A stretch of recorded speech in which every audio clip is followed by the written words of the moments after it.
नमस्कार, next 9 news देख रही हैं आप और मैं हूं आपके साथ प्रज्ञा सिंह। 2024 के लोकसभा चुनाव अब जैसे जैसे नजदीक आ रहे हैं, राजनीति लगातार गर्माती हुई नजर आ रही है और अब सवाल लगातार ये बनता हुआ नजर आ रहा है कि जो जीत का दावा करते हुए विपक्षी पार्टियां इस वक्त नजर आ रही हैं, क्या जीत यहां पर हासिल होती हुई नजर आएगी। अगर बात करें यहां पर समाजवादी पार्टी की, तो अखिलेश यादव 4 सूची के साथ उत्तर प्रदेश की 80 लोकसभा सीटों में 41 उम्मीदवारों के नामों को फाइनल कर चुकी है। लेकिन यहां पर देखने के लिए मिल रहा है कि अब समाजवादी पार्टी के खिलाफ 2 बड़ी पार्टियां एक साथ होती हुई नजर आ सकती हैं। लगातार यहां पर चर्चा होती हुई नजर आ रही है बीएसपी और एएसपी की। दरअसल आपको बता दें, बीएसपी सुप्रीमो मायावती पहले ही ये साफ कर चुकी है कि वे इंडिया गठबंधन के साथ चुनाव नहीं लड़ेंगी। यहां तक कि मायावती ने यह भी कह दिया है कि वो किसी भी राष्ट्रीय पार्टी के साथ हाथ नहीं मिलाएंगी 2024 के आम चुनावों में। लेकिन अब अखिलेश यादव के खिलाफ चंद्रशेखर आजाद भी मोर्चा खोलते हुए नजर आ रहे हैं।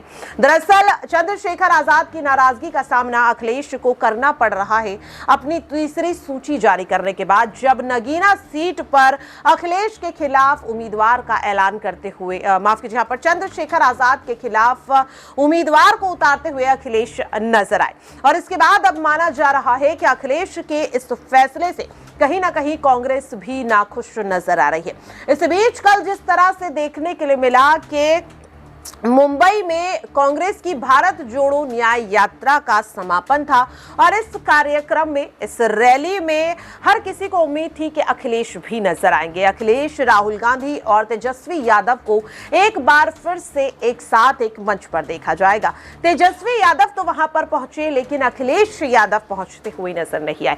अखिलेश के उस रैली में शामिल न होने को लेकर कहा गया कि शायद उनकी तबीयत खराब है, कोई यहां पर दिक्कत है, जिसकी वजह से अखिलेश वहां नहीं पहुंचे। लेकिन अब राजनीतिक गलियारों में कयासों का जो बाजार है वो गर्माता हुआ नजर आ रहा है और कहा जा रहा है कि उत्तर प्रदेश में सपा और कांग्रेस के बीच अब दूरी आती हुई नजर आ रही है और इसी वजह से शायद अखिलेश इस रैली में भी नहीं पहुंचे।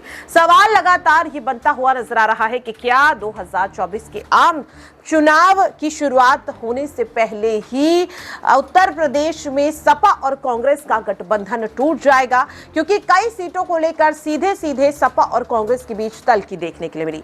नगीना सीट को लेकर भी कहा जा रहा है कि अखिलेश जब इस सीट से अपने उम्मीदवार को उतारने वाले थे तो इस बात पर आपत्ति जताती हुई कांग्रेस पार्टी की महासचिव प्रियंका गांधी वाड्रा नजर आई। उन्होंने साफ तौर पर कहा कि इस सीट से उम्मीदवार को न उतारा जाए, यानी कि वो चाहती थी कि चंद्रशेखर आजाद को खुला समर्थन दिया जाए, लेकिन अखिलेश ने इस बात को साफ इनकार कर दिया।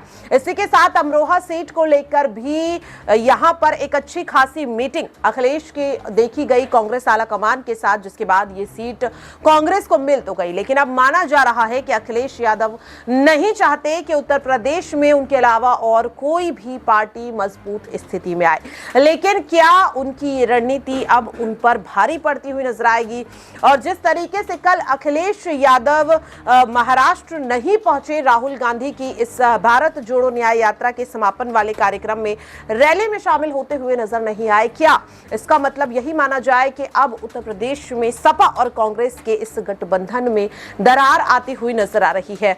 क्योंकि यहां पर सीधे सीधे कांग्रेस और सपा एक दूसरे से दूर होती हुई नजर आ रही है। आपकी इस पूरी रिपोर्ट को लेकर क्या कुछ राय है, कमेंट बॉक्स में आप शेयर कर सकते हैं। फिलहाल के लिए मुझे दीजिए इजाजत। नमस्कार।